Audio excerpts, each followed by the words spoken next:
Hello everybody, welcome to another football transfer warm-up. Hope everybody is well. We've got some fantastic numbers today. We're expecting just shy of 200 people to be on the chat this morning, which is absolutely brilliant. We are joined once again by Tony Sharkey. Tony, how are you? Yeah, I'm good, thanks, Ryan. Lovely sunny day up here in Newcastle. Fantastic. And Tony, I hear that you had a close encounter with a killer whale this week. Well, talk about close encounter. I literally, on the sunny Wednesday, I went to the lovely northeast coast, Tynemouth, with my wetsuit, intending to swim, do an open water swim.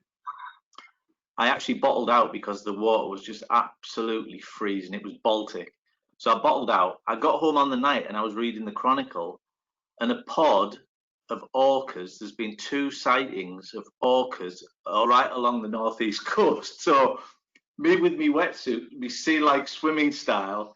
I'm just glad I didn't go in. I bottled out because the water was too cold. So, you know, we worried about social distancing and all that. There was no signs up saying there's orcas in this bay or being spotted. So yeah, I had a close shave, Ryan. Yeah, that's Oh, good, excellent. And as everybody can see as well, we're joined fantastically, and we really appreciate his time with Lee Darnbrough from Hull City. Hi, Lee. How are you? Yeah, I'm good, thanks. Yourself? Yeah, good. And how are you keeping? Same as everybody else at these times, I suppose. A little bit bored inside, but we carry on, don't we? We do. We've got lots of new people joining us this week, which is fantastic. So I'll just go through some of the housekeeping before we go on.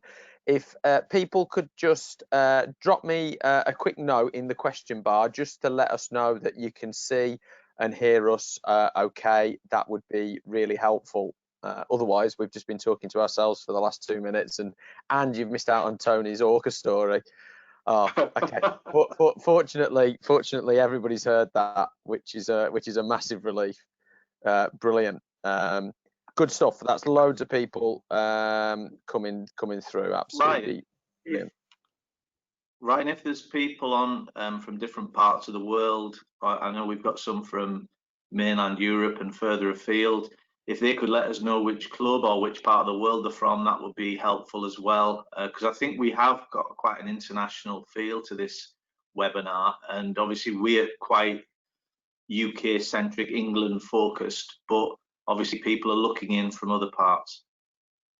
Absolutely, yeah. So, guys, for everybody listening in, that's going to be really important. That question section there. If you've got a question, there's a designated time that we're going to be getting through your questions. So put your questions in there, and I'm going to get as many of them across to the guys in a little while as well. Fantastic. We are going to be joined a little bit later on by a couple of other guests as well. Hopefully Guy Branston will be with us very shortly, and then, as we will see as I click over to the next slide, here we go. Brilliant. Hopefully everybody can see that. Yeah. So we're just going to go through some introductions for the next couple of minutes. I'm going to put a poll out there to get to see what the landscape is like. Then we're going to get into a bit of a discussion with Lee, Tony, and hopefully Guy. Then we're going to have all your questions that I'm going to pitch to the guys. Then just after 11:25, we're hopefully going to speak to Kevin Cruikshank from FC Nuremberg.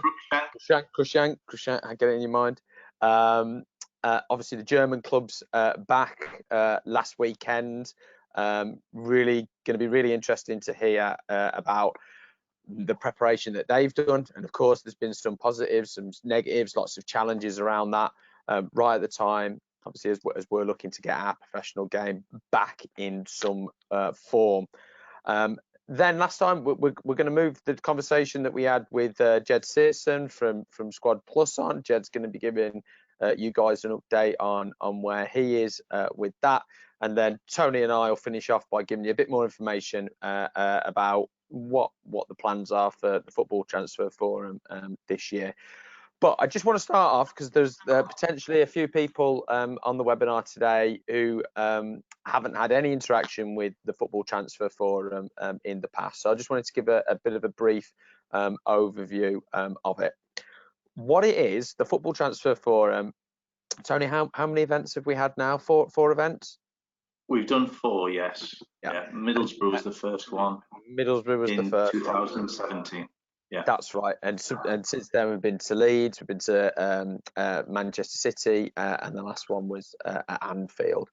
Guys, what it is, it's an opportunity for those that are working in recruitment, in scouting, in development at football clubs, to meet directly with football agents, and specifically those working in the area from companies in scouting and analysis.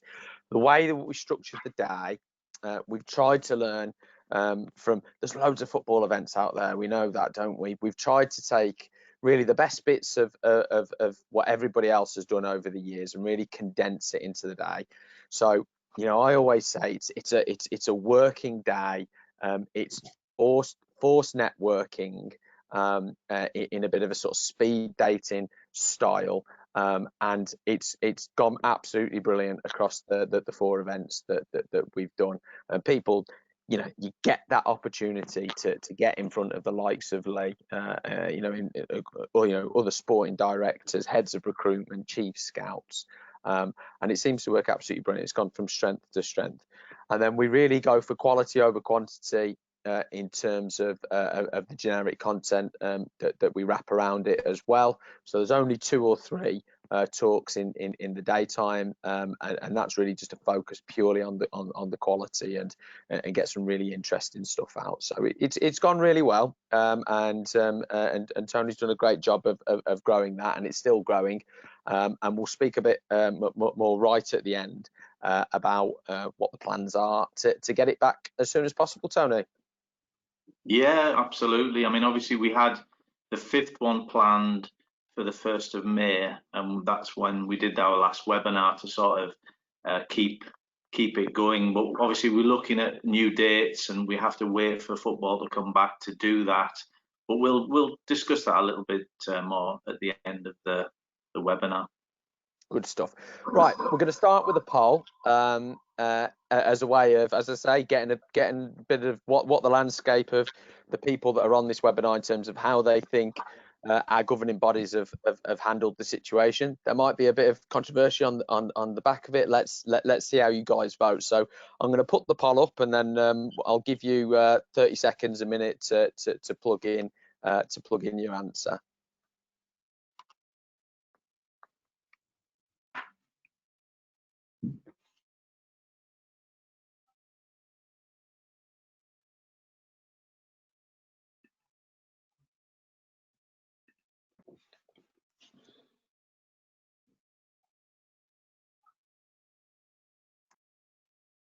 Yeah, so the question is, how do you rate how football's governing bodies have handled the situation? And obviously for 4 options there, really well, all the right decisions at the right time, not bad, it's a tough situation, so hard to get everything right, not good, many poor decisions and a lack of leadership, and finally awful, mostly poor decisions, and it's been bad for our game. So we'll just give it another sort of 10-15 seconds. We've had about 80% of the people vote.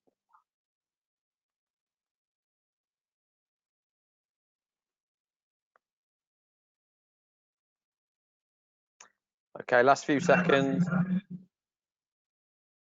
Okay.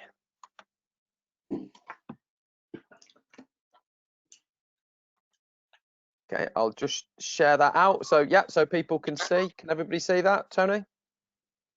Yeah, that's fine. Yeah, really well's very, very small. It's mostly in the middle, I suppose. Yeah, and you know, 60% there, not bad, tough situation, hard to get everything right, and 36% not good enough, which is still a big percentage as well. So yeah, really interesting. The certainty is that it's a very difficult situation, and I think that leads us nicely on into getting into our discussion and bringing Lee in. So Lee, I guess the first question, your sort of reaction to that poll, do you sort of resonate with the numbers that have come across there? Yeah, I think it's a tough one. I think you know, you had the two extremes there on the end of the poll, and pretty much everyone's in the middle one way or another. I think, you know, from a political landscape, you can look across the world and see decisions made by governments that have been controversial, including our own. So to then narrow it down into a football environment is, again, you know, you're not going to please everybody. So at the minute, you've just got to take the best approach with the players at the centre of that, and obviously what's happening on a bigger scale. Tony, what was your reaction to that poll? Do you agree with Lee? It's a very difficult thing to manage. Yeah, Lee's got a really nice political answer there, and I'm not really going to go down that road. It's I think it's been pretty awful, to be honest, and I think it's shown that the different bodies, i.e. the EFL, the Premier League, the PFA, the LMA, and footballers themselves, that it's a disjointed bunch of organisers, and I haven't even mentioned the FA. So all of the cracks that are in those relationships, I think, have appeared at times in these decision making. There hasn't been one, you know, big decision made, and I think we're getting towards the crux of it now. I think we're getting towards the meeting next week of the EFL will be interesting. The Premier League, and we'll get into what happened when the Bundesliga started. But we're getting into the crux of the matter now, because, you know, League Two have already called their season. You know, I've had some conversations and calls from League Two recruitment people. They're starting to get on now with what's going to happen next season, starting to look forward. And let's face it, on the 17th of May, which was last Sunday, Liverpool would have been up at Newcastle playing the final game of the season, hoping to get the trophy presented, and you know that was the schedule. Obviously, you know, now we're going to be looking at behind closed doors stuff. For me, I'm just not having that. I'm really not just having behind closed doors stuff. But, you know, and that's why I just think we've gone. League Two's made a decision. Let's see what League One, the Championship, do, and then it's over to the Premier League. Excellent. So I think you might just need to give your camera a bit of a wiggle because you're frozen on us. But I'll take that chance to jump back to Lee. So Lee, just give us a bit of an update on what the situation at Hull is. You know, when are you expecting, or are you having sort of boys in one at a time or anything like that? What's the situation? Yeah, obviously through since we went effectively into lockdown, you know, the players have been doing individual sessions at home, obviously feeding into the sports science and head of medical department to report what they're doing and monitoring what they're doing. Obviously it's different than, you know, traveling in and training in a club setting, as we know. But yeah, we're following, you know, the EFL recommendations now on testing. So the first day of testing is today, which people are undertaking at the moment, and obviously then they have to weigh the results to then return to training in the small groups as been prescribed. Yeah, guys, I've actually included in the handout the statement that the EFL made yesterday about what the process might look like, depending on each league's decision. Lee, the EFL seemed pretty adamant on maintaining sort of the sport integrity by keeping promotion and relegation, but it plays at odds a little bit, doesn't it, with what government advice is and really what the sort of legal practicalities are in terms of where the risk lies for people that could potentially contract COVID if we do get back. Yeah, I think, I don't know, you've got to look at some leagues that are obviously fully open and operational, but their society is. You know, you've got leagues that have been called early, whether it's Belgium, France, Scotland, you know, so everybody's got a different approach. I think, as Tony alluded to earlier on, there's been a little bit of differential within the EFL from a League Two point of view. They called it. League One are still negotiating it, and obviously we're returning back to complete. So there's obviously the mass differences within there. I think from a club point of view, you've got to give it the best try. And, you know, obviously now with the Premier League testing over the weekend, you've got situations whereby, you know, 6 people were highlighted as having the disease, but without necessarily the symptoms. So I think from a testing point of view, and obviously doing the best to get in place to return, then football's probably in a good place. But then obviously you've got players within that might necessarily not want to return for personal concerns around themselves, their family, and obviously what the implications would be. Yeah, and obviously given players contracts, you know, normally towards the end of July when it goes out. Obviously, we're going to talk Germany a little bit later, but if you know we're working towards a similar model in terms of completing the games and all that type of stuff, it's extremely tight, isn't it, to think about getting everybody back, some training time, and then the games completed in time for people to stay within contract. I mean, you've obviously been poring over that information. I mean, what are your thoughts around just getting it done in time? We've got 2 players out on loan, excuse me, in League Two, and obviously they're due to return to play the playoff. So that club's obviously doing phase 1 return to train, which is 7 days. Then phase 2 would be 7 to 14 days, but then they've got to finish the games by the end of June, which leaves them 7 days to games. You know, and you look around. Is that enough preparation time? You know, what's the content of phase 2 return to train? We don't know as yet. You know, we've got the guidelines on phase 1 and small group training, but obviously around the club in question that our players are out on loan at, you know, having not played for 9, 10, 11, 12 weeks, what's the implications to those 2 young players going on, you know, to complete the season, which we're happy to do, but obviously then they're playing 3 games in a week. So, you know, from that point of view, we've got a commitment to those guys. Obviously, the ones, again, and we're no different to many other clubs throughout the football pyramid, really, in terms of players coming out of contract at the end of June. You've got the situation that the closer you get towards that expiration of the contract, you know, how willing are the players to play beyond that or close to that when, you know, if in normal circumstances, you know, the season, barring playoffs and cup finals, etc., finishes the first week of May. Obviously, Tony mentioned there the Premier League being slightly different. You know, you've got the rest of May, you've got the rest of June, and then you've obviously got payments in July if you're not retained. Whereas now, if you're out of contract in June, are you really going to be given 100% potentially to risk injury if you have another club lined up? You know, certainly in these times where I think the number of players out of contract, you know, you read the BBC or any articles, it's around 1,400 that will find themselves out of contract. Yep. Are they going to risk any potential suitor for their services beyond the 30th of June by the games programme, maybe even going into July?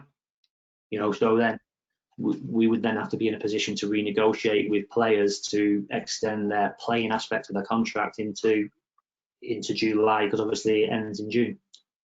So again, they might not want to stay.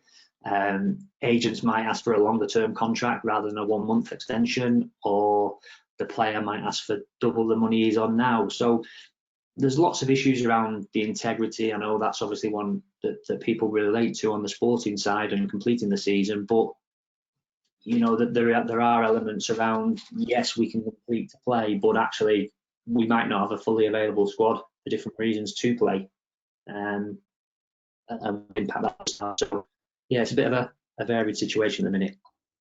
Yeah, Tony, what's your feedback on that? Because it's obviously massively complex, and obviously we're now getting into some real complexities in terms of having to potentially give 1 month contracts to players. And as Lee alluded to, it's a slippery slope, isn't it? Yeah, for all the reasons Lee's given, and Lee's at the real sharp end of this, because, you know, Lee's one of the guys who's going to have to manage this next period, this next six to 8 weeks, 6 to 12 week period.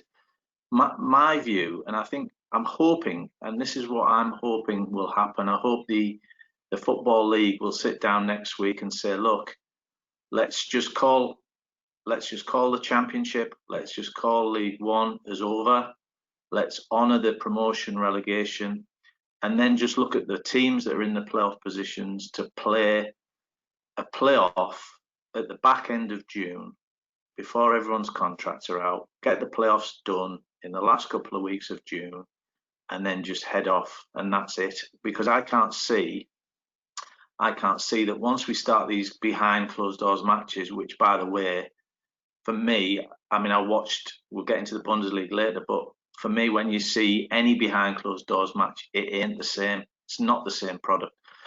I think we can make something of the playoffs. We can make it a bit of an event. We can maybe look at neutral grounds, or we can look at, you know, managing that. But that's just 3 games if you make it to the final for 4 clubs. And I think that could be manageable. The actual games programme of completing the Championship, I just don't think it's manageable. And so for all Lee's, you know, Lee's got, you know, he knows the reasons. He's seen all the, I mean, it's a massive document, isn't it, Lee, that the clubs have been sent, that they have to pour through to work out whether they're doing things right. Let's just make it a little bit more simple. Obviously, the teams who are getting relegated are going to be up in arms. That's self-interest. But the rest of the sides, obviously Leeds and West Brom in your league, are going to be happy. The 4 teams in the promotion playoff places are going to be happy. The ones just below that aren't. The ones that are relegated are definitely not. But they then will be a minority. And obviously, you know how the voting goes. The clubs vote on self-interest, and the clubs in the Championship will vote that through, in my opinion. Yeah, sorry, Lee. Yeah, go on. No, that's just, again, it's tough, isn't it? Because you go from League Two calling the season to then League One potentially calling it, but expanding the playoff choice to increase the opportunity for more teams. There will be, you know, no right solution, I don't think. You know, it's not going to be fair to all. But we're in uncharted territory from a point of view where, obviously, you know, everybody knows the rules. They start the season to compete within, and, you know, the duration of the season, the points that you get for winning and drawing games, and then ultimately where you finish on promotion and relegation. This is, you know, never happened. So ultimately, you've got to get the clubs to vote for any change to regulation, which, and again, as Tony alluded to, it's about, you know, what's important to you as a club, and then ultimately it's got to be ratified by the FA as well. So, you know, it goes back to your poll on leadership, and when you've got 4 organisations in terms of the FA, Premier League, EFL, and PFA, you know, it's a complex situation, really. Lee, we want to ask you about when the season does get through. What's the transfer window going to look like? How do you see it in terms of wages, in terms of transfer fees, in terms? Hello, Guy. Hi, fellas. Sorry about that. I was on the wrong panel. Not for the first time, Guy. I've been sitting on the wrong. We're all well. We're just asking Lee, how do you see the transfer window and activity happening in between this season and next season? I think we can't open a transfer window until the season's concluded. So it links into the first situation, and I suppose then, you know, where we're at now and the window traditionally opening, we might not be even completing seasons. So do you have a shorter window? Do you have an extended window that incorporates January? So it just open, I think you look lower down the football pyramid. think trading of players is going to be vital, and by trading, I mean, releasing players off your wage bill. But ultimately, clubs will need to fill the void that's created by the financial rules, either not completing the season, paying back broadcasters, or playing behind closed doors. If teams rely on that source of income, their main income, then we've got to do as much as we can to help them. Good. Guy, can I just get you to turn your volume down a little bit on your laptop, and then I'll come to you. How are things at Leicester? What are you hearing about what's going on, and what do you think is going to happen? Well, I literally, we was all set up for this obviously at 10:30, but we got a meeting called upon this morning to have a big meeting, which we've just come out of. So I've just been discussing similar things, literally within the COVID-19 and the loan proposals that are going on within the different football clubs up and down the obviously Premier League into the EFL. I think that there's a lot of unknown still out there where it might go into the windows. I think a lot of clubs are still trying to get an understanding, and it needed to be, I think, a bit of relaxed mentality to see where this all might go. And I think we're now starting to find out the real crunch points of discussions for the next season, and obviously to finish the season off. I think we've obviously started to go back now as a Leicester City Football Club that had the training in individual groups, small groups, obviously with all the stipulations for the health and safety that's been put upon them from the document. But I mean, I'm still in discussions with the loan players. We've still got loan players out that could end up going back within the drop of the hat, it looks like at the minute. So I'm still in discussions with them, and we're trying to get a picture to them and keep them mentally sharp and mentally ready, because they've been, I suppose, put away on the side before they can go back to their clubs. With an example of Peterborough, with Josh Knight, he's still waiting in the wings to see if he can come back to Leicester to train, see if he can go back to Peterborough and train. And there's all them discussions we had with doctors and medical staff, so it's become really tricky. Guy, just before you came on earlier, we did a poll at the start asking what people's thoughts on how the governing bodies had handled this situation. What's your take on that? Do you think they've done a good job, bad job, somewhere in between? I think that the job had to be done and the decision had to be made in a period of time that wasn't too rushed, because we really didn't know where this was going to go. I mean, we had a warm up not so long back with the forum, and we discussed that maybe we need to make decisions then, and I was still on the understanding that there's people's lives at risk, and it's so important that we just cover their backs first. I'm not in a rush to make a decision on the leagues, because there's still plenty of time. The financial implications are always going to push clubs to want to make decisions. I understand that, but I'm in a position where we're looking at it as a football club, and we're looking at that personally. And the decision for me is just keep seeing how these levels of deaths are, and keep seeing how these levels of testing are before we start pushing football back. We talked about the playoff games and things like that. We spoke about the club in Belgium that we assist, our sister club in Belgium.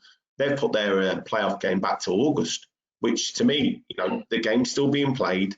You've got something to look forward to. We'll have a better picture again after a couple more months, and we'll stop seeing these lives passing, which is for me the most important thing. Yeah, it's really interesting. Tony, what's your thoughts on what Guy's got to say? Yeah, I think as we go through each week, going back to mid-March when football stopped, something like the 15th or the 20th of March, something like that. I don't think that the authorities and the football authorities ever believed that we'd be still in a lockdown situation, and this would be happening two and a half months later. But I just generally think, I don't think there is time to make a decision on calling the season. I think we're getting to the crunch point now where a decision is going to have to be made, because it ends up the guys are going back into a sort of mini pre-season now with a lot of testing. Some are even the training in isolation or social distancing. they're just going to be ending up having a year and a half of football. You know, it's going to just go all the way through, isn't it? So for me, I think decisions need to be made and need to be made now. I think now is the time to make the decision. Okay, thanks, Tony. This isn't the BBC, so I haven't got to be impartial. I do think football is one of the many industries that's fallen victim to what has been massively ineffectual government decisions, and potentially in the long run, they might be able to have a say on that in a future public inquiry. Who knows? We will see. I want to move the conversation on, and I want to move it on to what the impact of all of this is going to be. Now, specifically, I want us to have a chat, and I want to hear from everybody what is being mooted about a gross salary cap in Leagues 1 and Leagues 2. Okay, so for all you guys that are listening in, you know, what's being mooted and what's being potentially put to clubs is that even potentially from next season, although there'll be a bit of grace given, League 1 clubs will have a gross max salary of £2.5 million for the whole squad, and squad numbers to be reduced down to 20, and from those 20, 8 needing to be homegrown. Now, Guy, I'm going to come to you because I saw that you responded to a tweet about it. So, what's your thoughts? Well, again, just come off a meeting in regards to it, and funny enough, one of my old chairmans is listening in, called Ray True, and I kind of agree with his points as well. What he stated to me on LinkedIn, he was discussing that the opportunity of transfers and deals will only be done by the few, because I don't think, and he doesn't think, that there'll be an abundance of money available to do these deals. So I kind of agree with the wage cap for this period of time. I think there's loads of different ways you can look at it. There's loads of positives and negatives. One of the biggest negatives for me was, you know, that as an ex-player, it's going to open up the door to a lot of unemployed footballers. I sometimes used to joke with the Sky Sports going and looking at the top professionals complaining that they've been offered deals that are nowhere near their standard, and they're training in their gyms and they've got their personal trainers. And then I'd think back to me at League 2, pulling out my Peugeot and getting the weights out of my Peugeot car and training at the local park on my jacks, and not having any support, and wondering where my 400 quid a week's going to come from. So there's loads of different things that you can look into it. I think that the lads are going to have to be better. There's going to have to be a better standard of football of wanting to play. It's going to improve the lower leagues by probably lads dropping down into the leagues. The standard will raise, and it will show the hunger and desire of some of these lads that do they really want to be footballers, or do they really want to talk about being a footballer? And I think there's loads of ways of looking at it. Lee, you know, it's obviously a hugely, you know, but you've been at a club that's gone through a massive period of austerity anyway, and you know, it's out there in the public that obviously you've been working with a sort of decreasing wage budget over the years. What's your thoughts to you know, a real sort of, you know, solid gross ceiling for salary caps? And you know, if it comes in League 2, League 1, then you know, maybe there's an inevitability about it being in the Championship. I mean, as we all know, the Championship is a mess financially. Over £600 million lost in the previous financial year. What's your thoughts on it happening in League 1 and League 2? And do you think, as a result, if it does happen there, it'd be inevitable we'll see something similar in the Championship? I think, firstly, as you alluded to there, the losses in the Championship were over 650 million, you know, and I think profit and sustainability rules that are in to allow a loss of 13 million a year and 39 over 3, you know, is crazy to think that people want to lose 39 million. And certainly when you're comparing it to the turnover that's coming in, and clubs spending in excess of 100% of the turnover on wages, it's got to the point where we are, and I think tied into the situation we find ourselves in now, which will then lead into the 1,400 players being out of contract and might not having positions to go to. I think P&S rules, salary cap, are they the same thing? And I think it's people buying into it and sticking to it from a competitive point of view, Yep. and not looking for loopholes in legislation to manoeuvre finances. You know, that there's cases of teams being punished and points being deducted, and cases being going for months, if not seasons. So I think from that point of view, it's a legislation one. I think in terms of salary cap, absolutely, because, you know, we don't want clubs going out of business. And I think however football can help to remain is we've got to look at every avenue within that. Potential concern for myself and obviously guys here as a loan manager would be, you know, when clubs take players on loan, you know, guys' job is to get the best financial deal as well as personal playing opportunity for his young players. Clubs down the levels, you know, they will struggle to take those wages or contribute to those wages, and, you know, pay penalties if the players aren't meeting certain game exposure. And I think that's going to be tough. So I think there might be a shift maybe on clubs that say, yes, we'll live within our salary cap, but they'll be our players, versus clubs that might say, yeah, we'll have a smaller core group, but then we'll utilise maybe 2, 3, 4 key players from Premier League sides like Leicester, enhance their group. But I think, you know, even at home, you don't live without your means. You know, your income and your lifestyle you live is hopefully within what you can afford to do. Otherwise, we end up in trouble. So I don't see why, you know, from a footballing point of view, it should be any different. But again, if you've got some of the clubs in League One that get 30,000 fans through the gate and their salary cap's 2.5 million, again, have a lot of spare cash. How can it be? How do you maintain that competitive balance that you find yourself within as a football club? So it is tough, but yeah, in principle, it's okay. But I think, you know, certain owners of certain clubs will say, well, I've got the money and I run my business accordingly, so I can therefore spend to get promoted through the pyramid. Yeah, and I think it's a really interesting one because, you know, how do we want our clubs to compete? You know, from my standpoint, I think clubs should be able to compete both with the skill and ability of the players and the coaches and the management staff that they've got, supplemented by the strength of the business. You know, I think that's a fair level in which to compete. And of course, we already have a salary cap in League One and League Two. Through the salary cost management protocol, where clubs are meant to be only spending a certain percentage of their turnover on wages. Now, of course, that can be supplemented by direct monies from owners as well.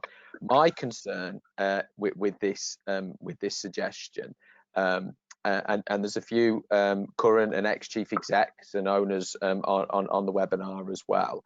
My massive concern over it is that it's like a shift towards socialism in football. And what will the reaction be from supporters who now know that there's a gross salary cap for their wages, and they'll want to see their ticket prices reduced, they'll want to see the cost of a shirt reduced. And my big concern is that if we do end up going down a gross salary cap rather than a more stringent percentage of turnover salary cap, is that actually it'll have the opposite effect of its intention, and we'll end up ruining our businesses, especially when, you know, you look at the ticket price one. There's no relationship between ticket price and attendance. Yeah, you know, that's my concern, is that will be the reaction of supporters to see as wages drop, they'll expect some discounts themselves. Tony, what are your thoughts on it? Yeah, I think Lee's point when he said, you know, we've got to avoid clubs going out of business. I think it is a big crisis for football clubs. Obviously, there's been a lot of money spent in the Championship to try and get into the Premier League, but lower down in League One and League Two and the National League, it's those clubs that will be releasing, you know, 50%, 40, 50% of the players. If they are re-engaging, I've already heard a couple of stories and I've had a couple of conversations. They'll be re-engaging players that they want to keep on a lot less than they were on last year. And I think, you know, players have got to, you know, take it on the chin and realise that if spectators don't come back for a while, the clubs are not going to have cash. They're not going to be able to really pay what they were paying last year in terms of salaries.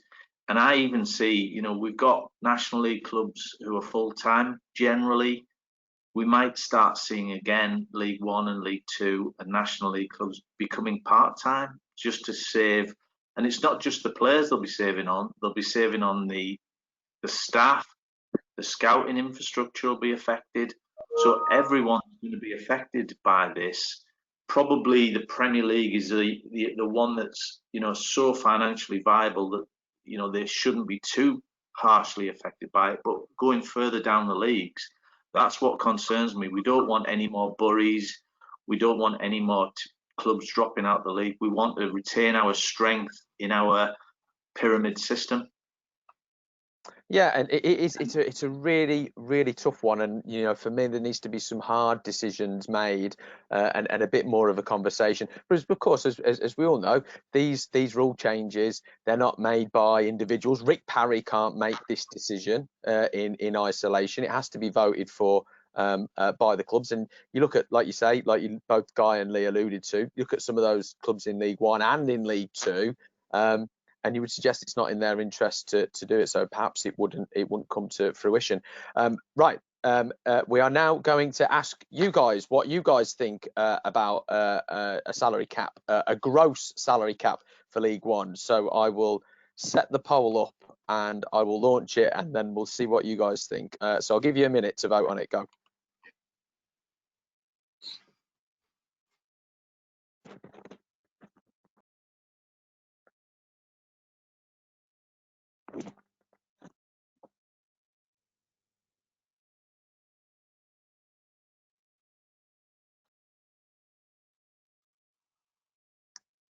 So I'll give it another 30 seconds or so.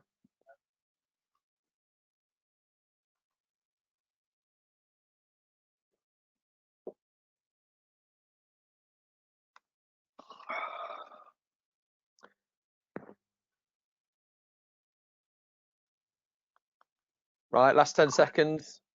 Some people are still umming and ahhing.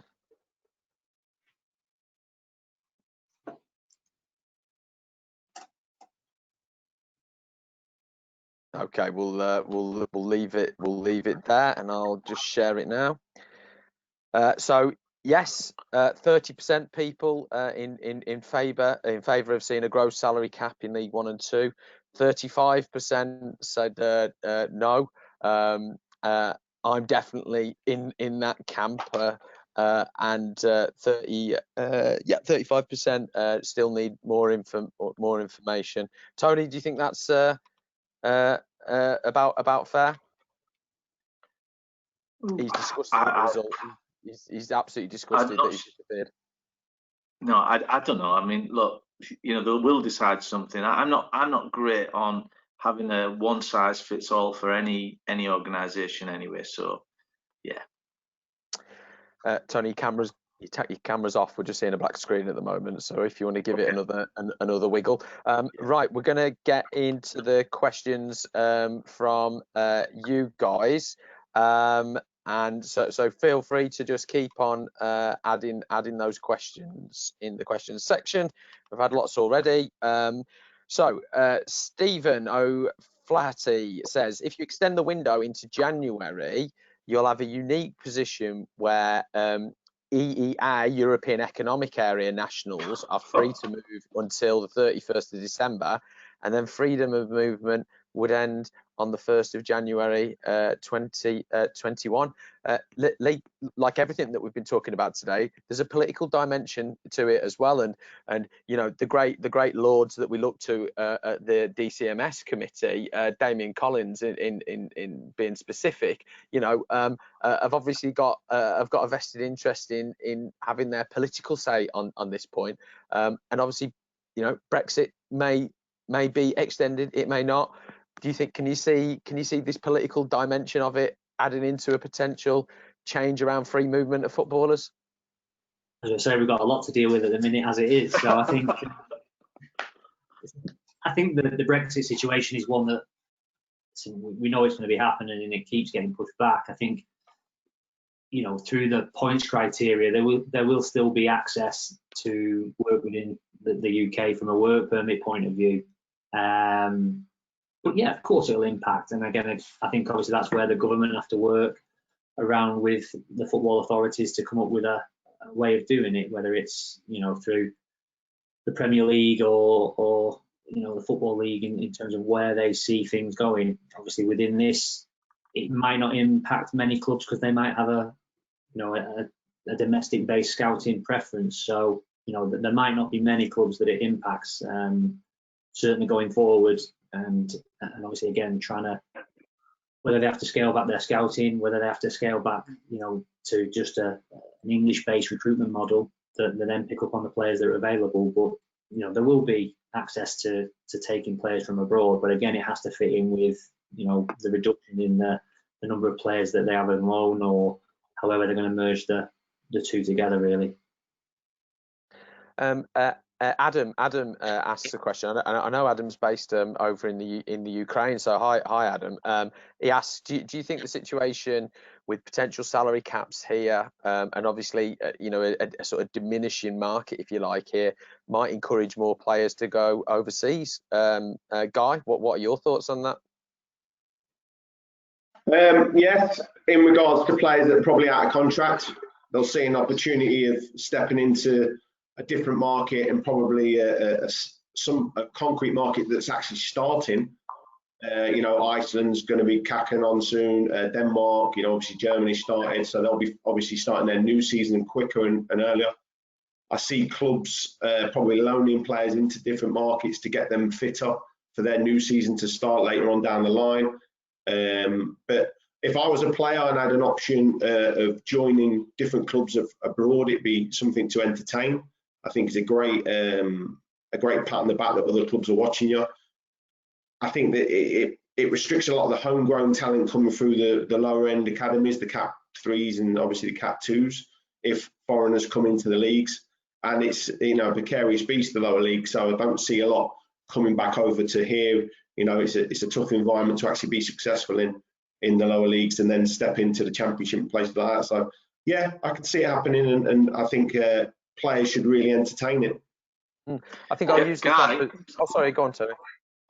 Guy, so if Adam's got Shakhtar Donetsk for you when you're in your prime, you're going, aren't you?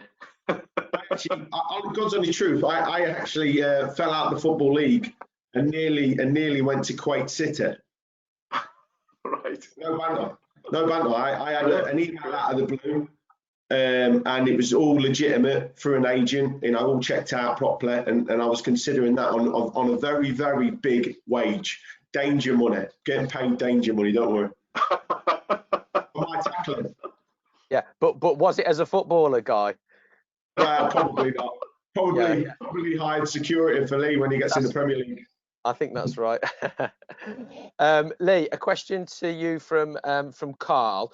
Carl asks, in respect to some of the proposed changes around this salary cap around squad sizes, it is crap.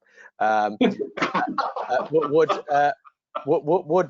20 players be enough for a squad, especially over you know, close to 50 games in a season? I think ultimately it depends on, you know, the makeup of it.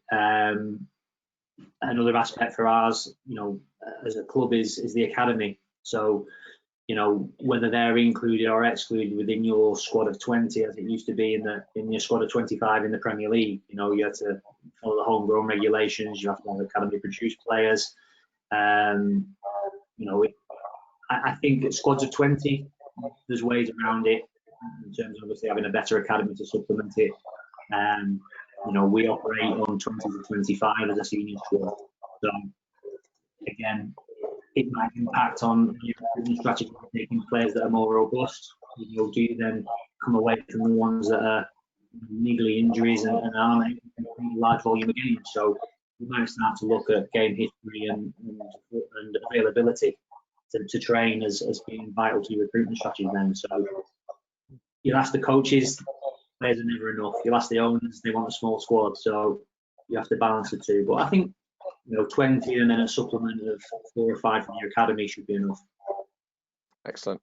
Just before I move on to the next question, I just want to give Jakub a big up. For those that were in the first warm up, Jakob's based over in the Faroe Islands. They're back. And actually later on, I'm going to put some information on my LinkedIn page about how you can actually access to watch those games.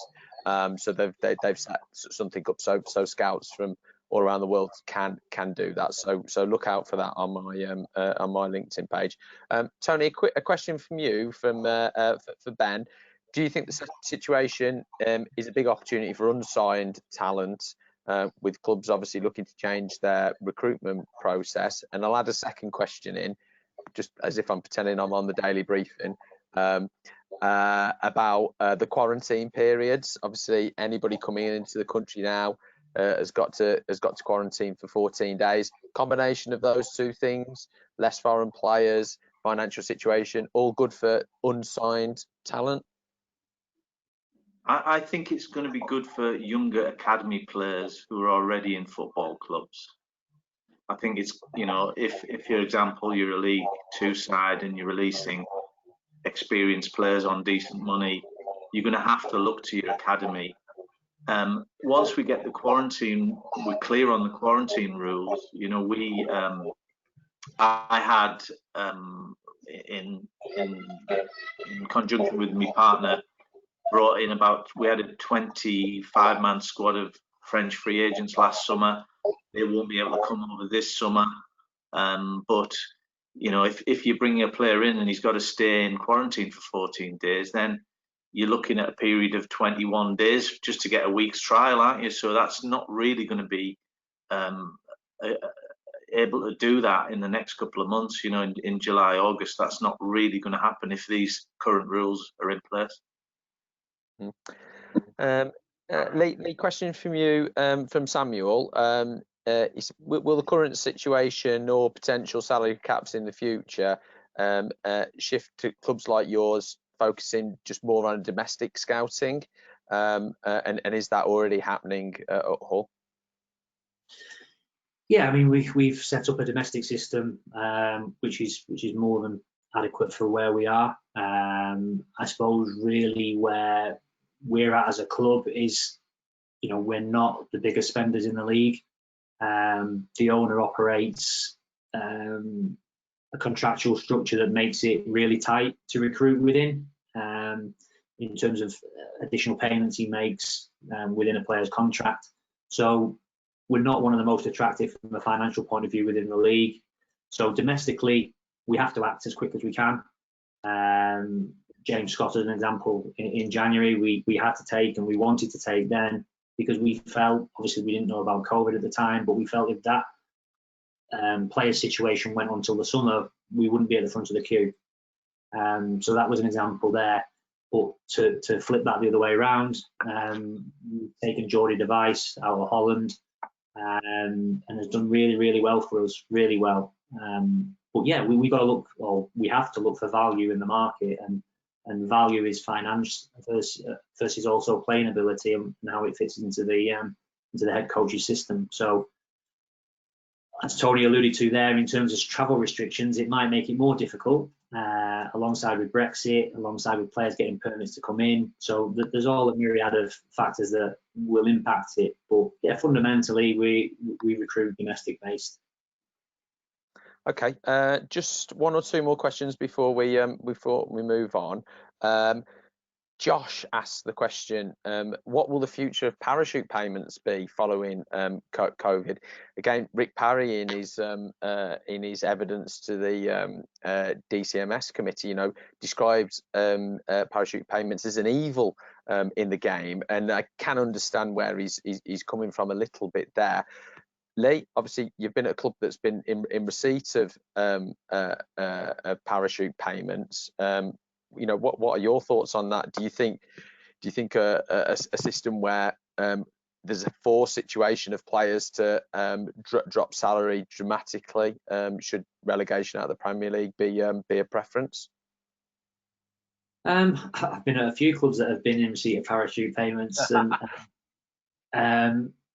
I suppose it's really aligned to where you want to be as a club. So, back at West Brom, we never finished, out with probably about 8 positions in the Championship and the Premier League. But then you know, the yo-yo tag disappeared and the club maintained in the Premier League until recently. At Burnley, you know, the first set of parachute payments on promotion was used to buy back the stadium and the training ground, to build the training ground they've got now. And obviously they've gone on to stay in the Premier League for half a dozen years. I think it's difficult because you get promoted, and I suppose really you take one or two elements. You either stick with the squad that got you up and stick to your beliefs and build around that, or you go totally the opposite end and invest over 100 million on players coming in, and you still might get relegated. So, you know, Fulham is a good example of that.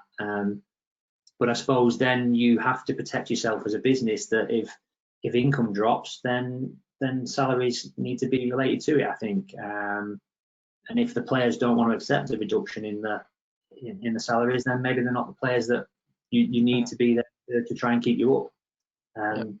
But I think it's difficult, because I think when say for example you get to a traditional playoff final, which is this weekend normally, you're due to come back to pre-season training in 5 weeks' time, you're going to have to effectively spend a lot of money relatively quickly to build your Premier League squad, to get them in and integrate them from wherever.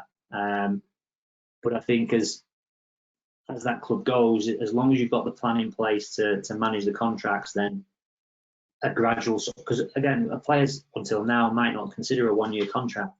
Yeah. Whereas how do you know, parachute payments are there over a certain period of years, 2 years, obviously, if you go up and down in the same season, to cover that extension of the contract, which then helps the business lever its way out of potential relegation. So I can see the uses for it. It just depends how each club intends to use it. Yeah. Guy, what's your thoughts on a potential scrappage of parachute payments? Certainly from your position, you know, some of that money is being used to give your boys opportunity in the Championship. So, you know, would it be a potentially bad thing for getting more young players out on loan into the Championship if clubs just didn't have the means? No, I think parachute payments are important for the teams that are challenging, obviously, for the Championship getting promoted. It's an added bonus of trying to get promotion. I think the bet of trying to get promotion is something like 25 to 30 million spent to try and get a 200, 300 million pound reward at the end of it. I spoke to Phil Barber at the playoffs a few years back, and he was talking about Brighton going up and things like that, and the gamble they took. But if you look at the reward at the end of it, it's nearly 10 times the amount that they've gambled.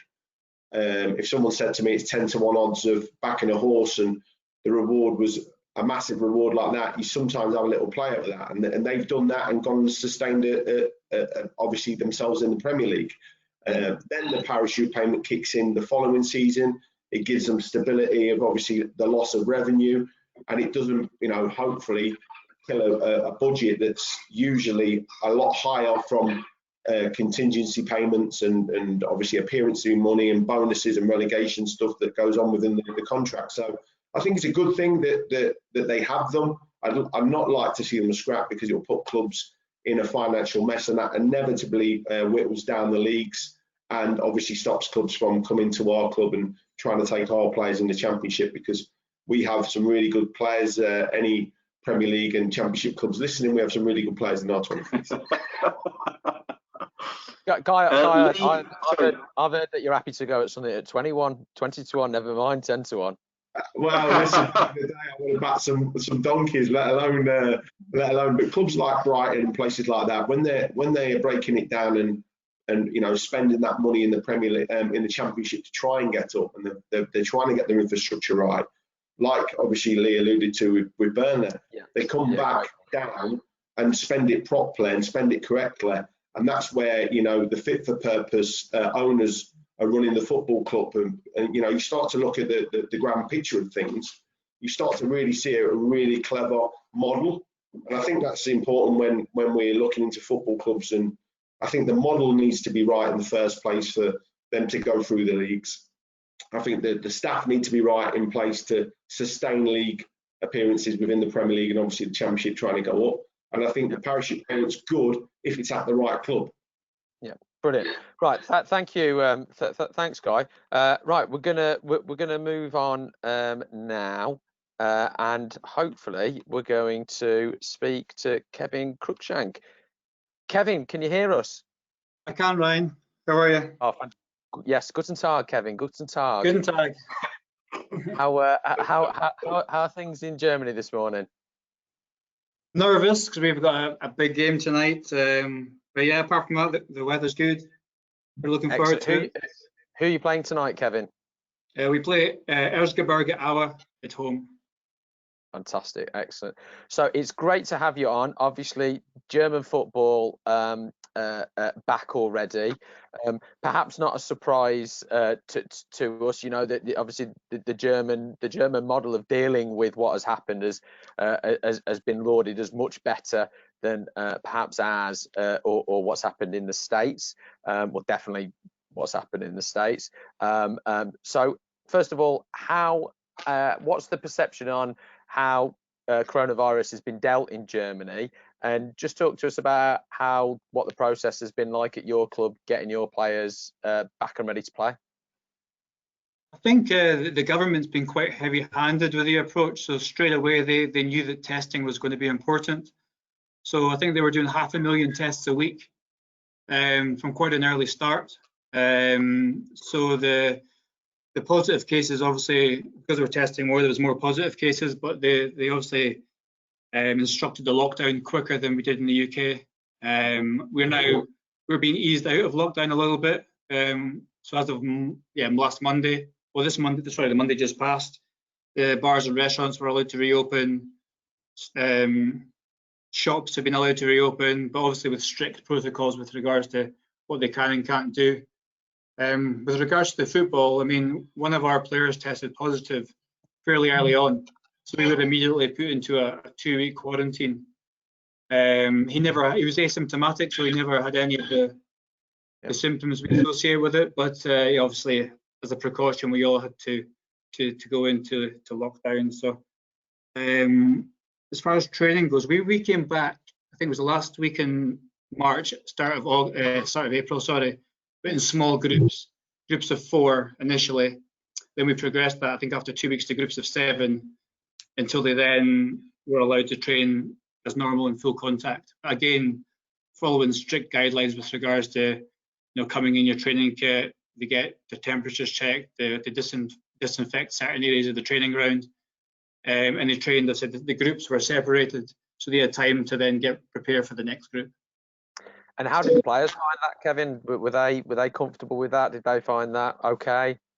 Look, I mean, I think everyone's just got to get on with it, I mean, there's some players obviously have been apprehensive because maybe, they have family or friends or whatever that maybe have underlying health issues, so they're a bit more worried about it. But I would say the majority of our players have just been desperate to get back on the pitch and get a little bit of normality back into their lives. Absolutely. So it was a strange experience watching the games. Obviously, you can hear everything that goes on. Those of us that have played a little bit or a lot. It was like listening to Guy Branston play. It was at times it was out there. But no, a bit different experience. And what's the feedback from the players been in terms of playing in those empty stadiums?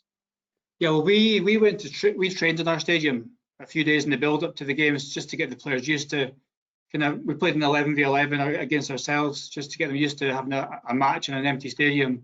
Yep. I think it's difficult when it comes to a competitive game when you've nobody to feed off of, which I think can be a positive as well as the negative, because if you've got a lot of pressure from your home support, that pressure then won't be there, so players can maybe be a little bit more relaxed. Yep. But I think obviously the initial game last week was strange for them because they had to arrive separately and go out separately on the pitch, and celebrations were muted, and the substitutes were spread out and wearing masks. It's just things I think they're going to have to get used to, and I think over time probably you'll see the games. I think last week, I don't know how many games people saw, but some teams looked quite sharp, and other teams looked as if they were quite far behind in the fitness levels, etc. They weren't quite at it. So I think over time, that will improve. Yeah, and I wanted to ask, because obviously the sort of numbers coming out of the first game back, there was quite a lot of non-impact injuries, and obviously that's sort of giving a bit of rise to concern in terms of what is an appropriate length of time for players, whether it's a guys club or Lee's club, to be back, to be in a position to be ready to play. I mean, what's been the feedback in Germany? Yeah, I think clubs are having to manage the workload for training, because obviously they were off. I think they were off 2-3 weeks initially, and then back small groups and building up. But there's been no real mini pre-season. Clubs I think have been reluctant to go and beast their players because too much too soon is obviously going to be to their detriment. But I think with the 5 substitutions you're allowed, I think clubs are being more cautious. So if you see a player struggling, that they may, whereas in a normal game when you have 3 subs, you may leave them on a bit longer. I think clubs are now given the opportunity to take them off and maybe take less risks with their players. Absolutely. Tony, did you have a question for Kevin? Yeah. Hi, Kevin. I remember we first met in. You were working for Blackburn Rovers at the time, and I think it was Milan. It was in Milan. Yes, it was. At a game or a Y Scout event or something like that. But how was the what you've been doing scouting wise? Because obviously you've been in Germany. You're stuck in Germany. You can't go out anywhere. So what have you been doing scouting wise? I think probably the same as most clubs, just obviously using the tools we have. So I mean, we use Y Scout, so it's been getting an absolute battering. Obviously we've got a data company we use as well, so we've been bouncing off of them. I mean, preparing as much as we can, I think, for this window and potentially the next one. But I think with no live football, it's probably giving clubs more of an opportunity to be more prepared than normal. For example, maybe you can watch too many games. I don't know. And Kevin, are you actively looking at the market in England now? Obviously, you've got knowledge and experience of this market. So, are you as a club actually looking at England a little bit more? Absolutely. I mean, in January we took 2 players from England, Mavropanos from Arsenal and Philip Heiser from Norwich. And I mean, during the break that we've had, I think I've been in contact with certainly all the Premier League clubs and maybe half the Championship so far with regards to potential loan opportunities for next season. Yeah.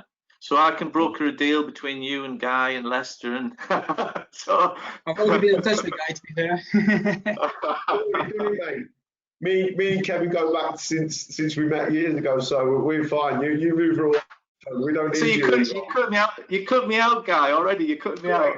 Definitely. I'm all about the club. We don't need agents just yet.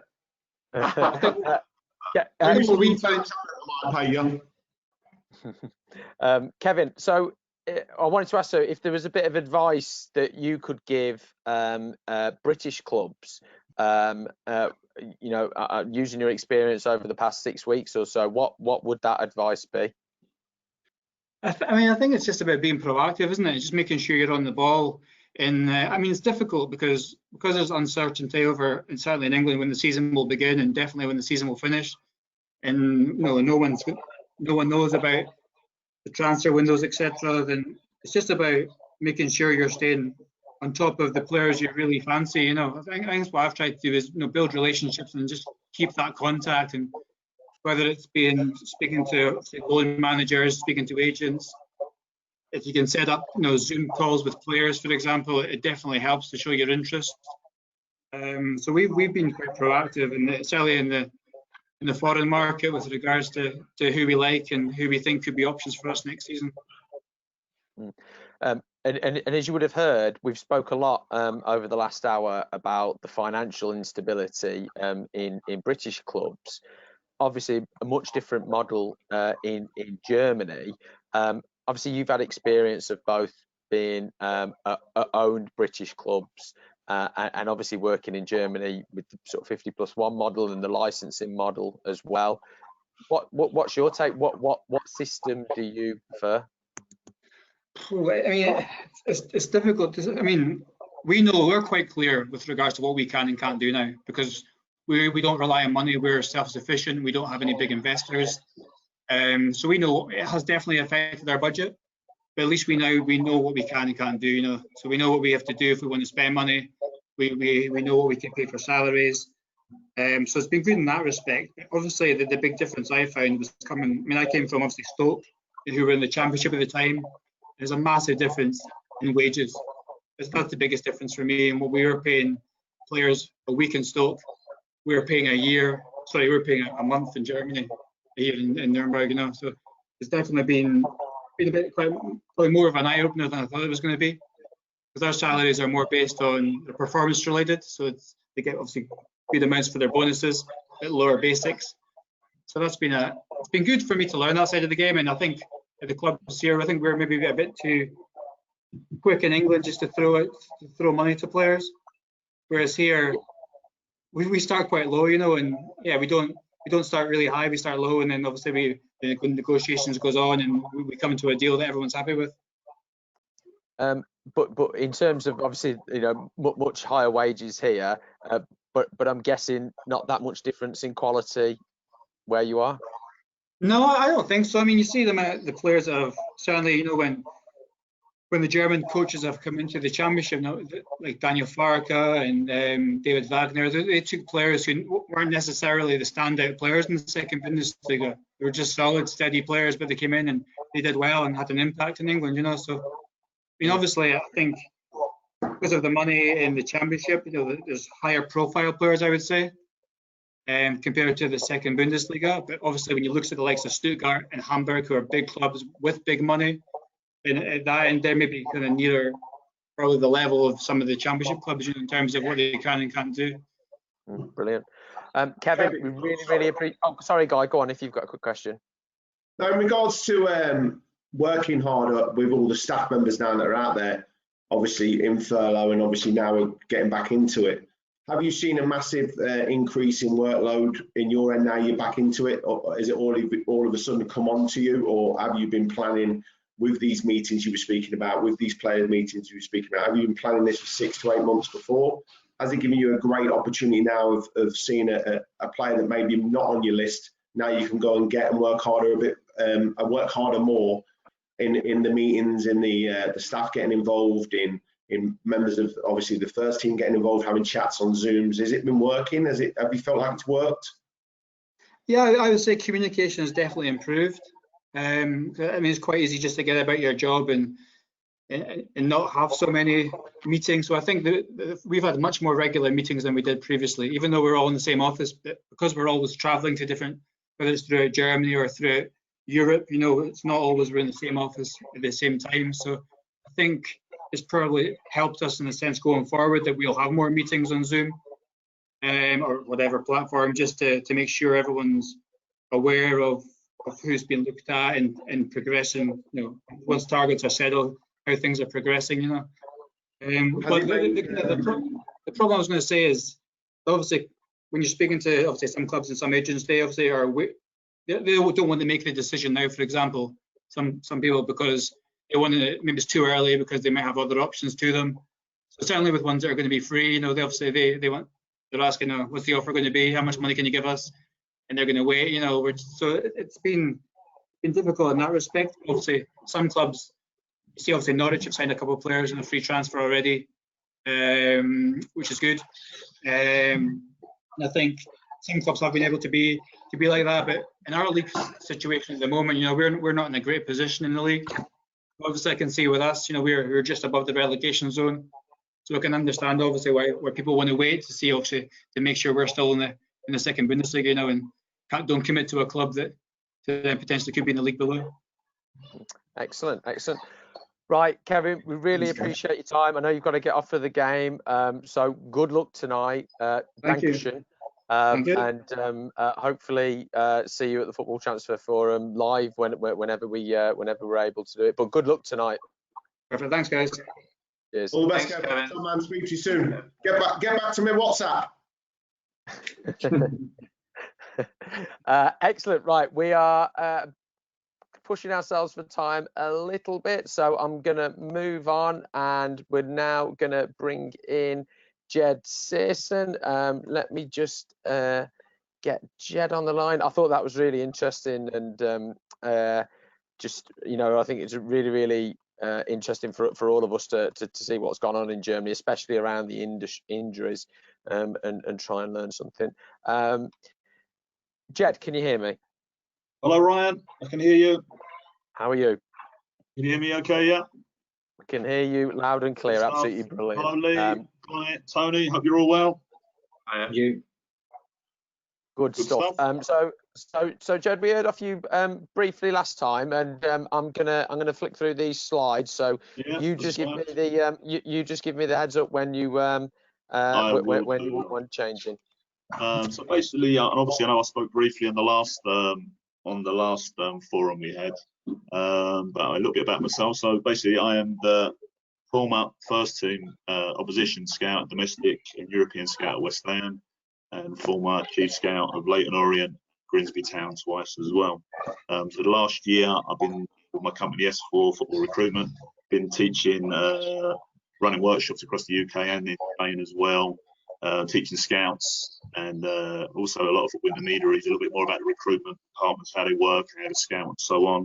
And also I've worked with Ryan and Tony, both of you obviously with your ASA courses as well, working with the agents. And it was just something that it came up basically, was something that there seems to be a need now for a tool of something that can help agents with information through transfer markets, and especially this transfer window coming up. So this is something we created.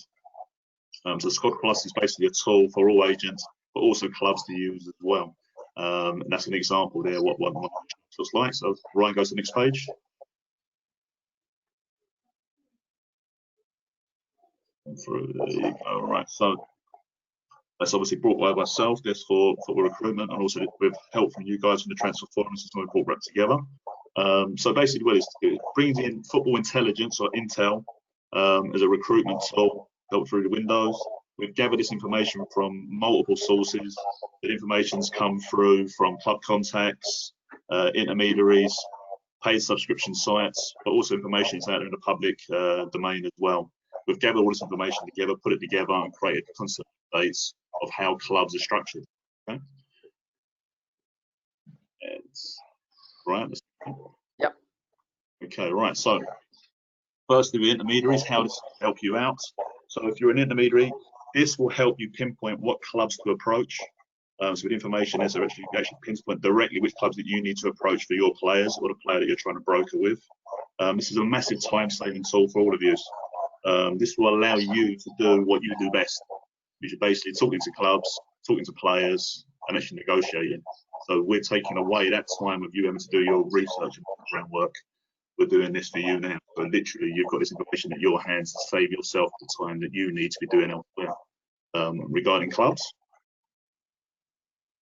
as a club, how this will help you out. If you are a head of recruitment or a sporting director, this will give you the list of actually who the free agents are, if players have been released from clubs and so on, because the information is constantly updated.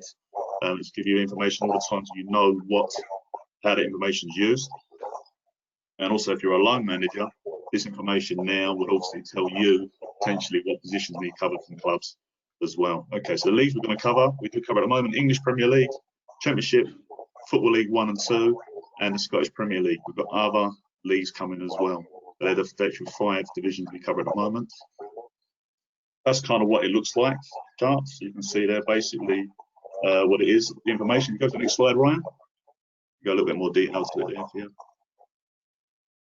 And slide it through. There you go. Okay, well, so what we do, we have information now built up from that information now. So we literally cover every single age group of the senior players, so the age and experience of the players, who plays in what position. We've had to go through on Scout and Instat every single player to guarantee that we know they're in the right playing positions. And if they played multiple positions through the season, we highlight there the age groupings, so it gives the experience of the team, the contract lengths, if the player's been on loan in, loaned out, the appearances over the season, goals scored, assists, heights, even preferred kicking foot. All that information goes together. So we collate that information together, build that together, use that data, and literally try and work out what areas clubs would need using. So if Ryan goes to the page there, from that information we've created heat maps. So straight away you've got, from literally at a touch, you can look at the information, you can see what position clubs needed, what age brackets are needed for what position. And again, we'll have a look things there, left-footed, right-footed, and so on. If there's players left the club, who's been our main goal scorer, we'll highlight there that they need a player that's obviously going to get assists or goals to cover that position. So you've got information on there. So the heat map, you can see it there, right in front of you, very easy to access. You can look through it straight away. You can see what areas need to be covered. But also on there, we go further into it as well. So we have the transfer history of the club over the season, a little bit more information about who to contact at clubs as well, the style of play, the formations over the season. We've gone through all the games to ensure that we know exactly what style of play the team's been playing under the current manager. So that information is used to make it very clear. And again, if you've got a player particularly that as an agent fullback, as an agent, and the team's playing with wing backs, maybe that's not the right suit. So the information we've got there will actually help you to pinpoint what clubs to go to, but also make sure that the player actually suits the club that you've got. And also we've got the department of contacts on there as well, if they're on LinkedIn, but also the contacts on there if they come to the Football Transfer Forum as well. So this information's on there. So if these guys are at the forum, you can come and meet these guys as well, deal directly with them. And also in partnership with the forum, we've got our little commentary area as well. And that literally will help you with anything that we find out from clubs, from agents. We get that information put on there as well. So any little background information we can help you guys with as well. Last little bit I'm going to show you now. This is an example of the sheet here. You can see the little couple of slides from it there. You can see that's how we structure the team. So that's actually a team now. I've took the name off it. I'll be very impressed if one of you guys can work out what club it is. No pressure on you, Guy. But you're going to work out who it is, what club it is. Names are off it. You can try and work out who's been on loan, who's been an out, and so on there. Maybe Lee might know this one. I don't know. No pressure on you either, Lee. You're not getting off the hook either. Right? I don't know what you're laughing, Tony. You're going to have to get it as well. Okay, so there's a team now, all information, who's played what games over the season, who's been loaned in, who's been loaned out, whose contracts are running out. So you've got information now, who scored what goals and so on. From that information, also from the team style. Ryan shows the next slide there as well. So keep going, Ryan. 2 more slides on, I think. Okay. Team style of play. Yes, Tony? Yes, I think I do know the team. You told me earlier, but I'm not going to give it away. That's cheating. It's cheating. We're going to do another special webinar on the Squad Plus next Friday. So what I'll do is I'll invite everyone who's been on this webinar. I know Lee and Guy have had copies of, I think we've sent out copies of just the League One stuff. I don't know what your thoughts are on it, guys. Personally, I think it's a fantastic tool in regards to bouncing off it for conversations with clubs. One of my biggest things is I'm in the car, I've got, park up, have an hour before the game or 2 hours before the game, depending on where I'm travelling to, and I need to catch up on calls. And having this handy with me in my briefcase or my bag is ideal to start going through it, because it's a painstaking operation to understand what everyone wants at every different football club. This is easy just to flick through and obviously work the League One, League Two clubs whilst you're on the road and understand how it looks and who to speak to as well.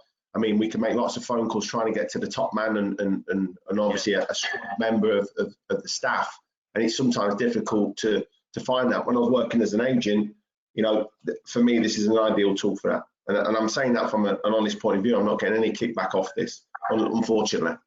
But, you got a free copy. Oh, you got a free copy in the post, so you should be happy with that. I wanted at least 3. But no, I do. I think it's a great tool to really quickly highlight and identify weaknesses in squads as well as a member of staff. Styles of play for, an opposition analysis, which you can obviously use for as well.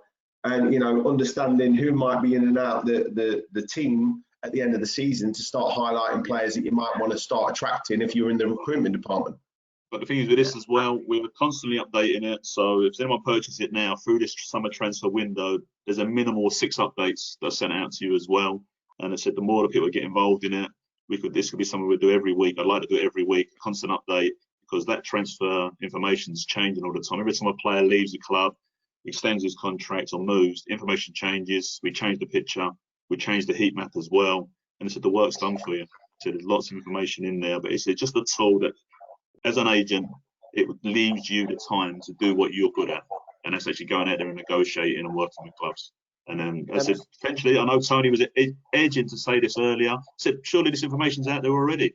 I said, yeah, the information is out there. I said, but it's not always correct. And we know it's not correct. And I said, if you want to spend isn't it? It's the time it takes to collect. You want to spend 4 months going through this, and you can do. And then when the window's closed, and then you can tell us you've got the information together, it's too late. This is done for you already. So it's going to save you time and help you through. There you go.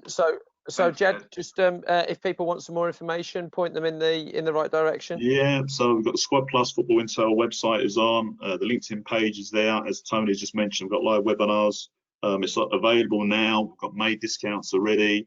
Obviously, that will change next month as well. So if you're interested, get on the site there straight away. And as next week it comes out.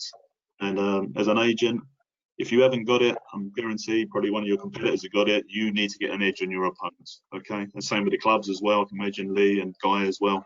Having this bit of information, if this just helps you a little bit further, and with one deal or someone, then superb. It just saves you time and actually helps you pinpoint where you need to go in the future. Fantastic. Thank you. Thanks very much, Jed. Good stuff. Thank you, guys. Look after yourself. Be safe. Okay. See you then. Bye bye. Okay. We are about back on track. Tony, do you want to say a few words about where things are up to with us getting a physical football transfer forum without going to Bob Mortimer, a physical meet?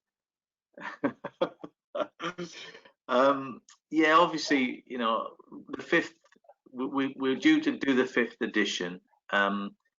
There's, you know, I think we've got about 90 people who've already signed up, expecting it to be on the 1st of May. Obviously, that's not happened.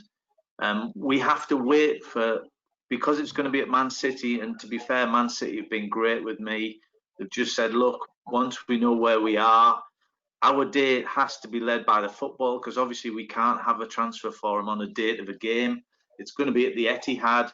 So I'm sort of hoping at the end of July, beginning of August, that we'll get a new date where we can do an event with social distancing and all the rest of it. And that's why in the meantime, we're just kicking on with these webinars and trying to keep the audience motivated and what have you. But the tickets I've suspended ticket sales because we really just can't sell any more tickets until we know when the physical event is going to be. It's all on over Eventbrite and LinkedIn and Twitter, so you can find us on all those things. And as soon as I've got a date, I'll be mentioning it to everyone. It'll be out there, and you know, the more people that we get there from clubs of, you know, both here and abroad, it'd be great to get Kevin over as well. You know, the more the merrier for me, as long as we can do it in a safe and proper way. Excellent. Right, we're bang on time. I want to thank Guy and I want to thank Lee for their invaluable input and time. Good luck in the next few weeks, guys. I hope you get back playing in the way that you want to, and I hope that your players are all safe and do well for you. And we look forward to catching up with you both very soon. Tony, stay out of the North Sea. Stay away from those killer whales. We need you here back next time. But thanks for everybody for tuning in today. Unbelievable, great numbers. You know, we're up to close to 200 today, which was absolutely brilliant. And you guys look after yourself. And of course, we'll all be tuning in to watch FC Nuremberg win this evening. So fingers crossed on that as well. So good luck to Kevin and everybody. Take care and hopefully see you soon. Thanks. Cheers. Thanks, Ryan. Thank you. Bye bye. Cheers, guys.